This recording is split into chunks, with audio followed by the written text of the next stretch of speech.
Novak, ali nije igrao u posljednjih 10-ak minuta, možda se malo ohladio.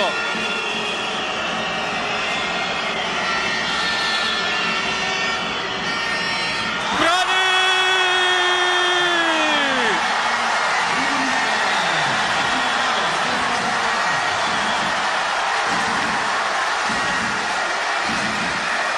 Kakav je to golman, poštovani gledalci! Ništa! Utjerao je Benjamin Borić strah u kosti Slovencima.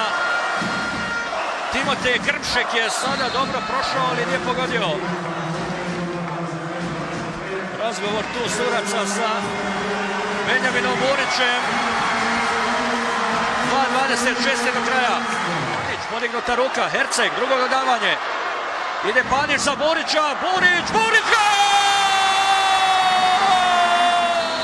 Korektno, pobjeda! Pobjeda! Puca sada ovdje u Cazinu, sve gori. Kakva pobjeda reprezentacije Bosne i Hercegovine. Idemo na prvenstvo Evrope.